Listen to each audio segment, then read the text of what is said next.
ছোট্ট করে বলো। তোমার বাড়িতে আমি অন্যদিন আসবো ভাই, হ্যাঁ অন্যদিন আসবো, অন্যদিন আমাকে আমার যেখানে প্রোগ্রাম শিডিউল সব আগে থেকে রেডি করতে হবে। ভাইজান কি বলবেন, আজকে রক্তদান শিবির করলেন, শাসক দলের পক্ষ থেকে বারবার বাধা দেওয়ার চেষ্টা হয়েছে, তারপরে রক্তদান শিবির সফল। এখানে একটা মিসগাইড করার চেষ্টা করেছিল প্রশাসনকে, এই জায়গাটা নাকি যার তিনি এনওসি দেয়নি, জোর করে করা হচ্ছে।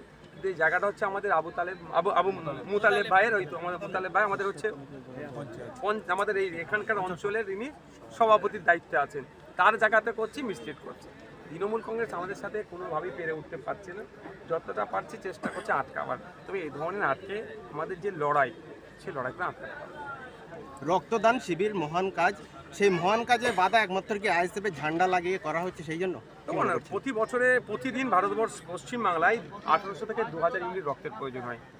এটা সরকারের উচিত অ্যারেঞ্জ করা, সরকার অ্যারেঞ্জ করতে পারেনি, আমরা অ্যারেঞ্জ করার যখন চেষ্টা করছি সরকার বঞ্চ আমাদেরকে বাধা দিচ্ছে। এর জবাব বাংলার মানুষ দেবে, দেওগাঁর মানুষ দেবে। এটা ভালো কাজ করতে গেলেও যখন তৃণমূল কংগ্রেস ঈর্ষা করছে, হিংসা করছে, হিংসার জবাব মানুষই দেবে। বারবার রক্তদান শিবির করছে আইএসএফের পক্ষ থেকে, সেখানে শাসক দলের পক্ষ থেকে বলা হচ্ছে যে ব্যবসা করছে, পার্টি চালানোর জন্য রক্ত বিক্রি করছে। 1996 সালের আগে পর্যন্ত এই রক্ত বিক্রি করা নিয়ে সেই মুহূর্তে সেভাবে কোনো ছিল না। 1996 সাল এবং নোট করে রাখুন, national blood transfusion service act 2007 আইনটা একটু দেখে নিতে বলবেন, তারা হয়তো জানেনি। রক্ত বিক্রি করলে 3 মাস জেল বা জরিমানা, অথবা জেল জরিমানা দুটোই হবে। যদি আইএসএফের নেতা রক্তদান শিবির করে রক্ত বিক্রি করে পার্টি চালায়, তাহলে আইএসএফের নেতা কি 1 ইউনিট রক্তের জন্য, একজনের রক্তের জন্য 3 মাস জেল, যদি 100 ইউনিট হয় তাহলে 300 মাস ইন্টু 12 কত বছর হচ্ছে, জেলে রেখে দিতে বলুন। আমাদের সাথে পেরে উঠতে পারছি না, কথা বলছে।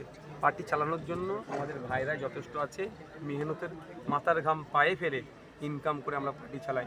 তোলাবাজি করে, বিধবা ভাতা থেকে কাটিং করে, বার্ধক্য ভাতা থেকে কাটিং করে, আবাস যোজনা থেকে কাটিং করে, রাস্তায় পিচ কম দিয়ে, সিমেন্ট কম দিয়ে, বালি কম দিয়ে, রড কম দিয়ে, তাতে টাকা মেরে আমরা পার্টি চালাই না। 100 দিনের কাজে নোংরামি করে আমার পার্টি চালায় না।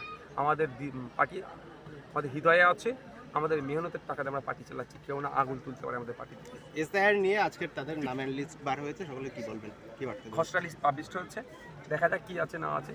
আমি ব্যস্ততার মধ্যে আছি, রাত্রে সন্ধ্যার পরে ফিরিয়ে হবো।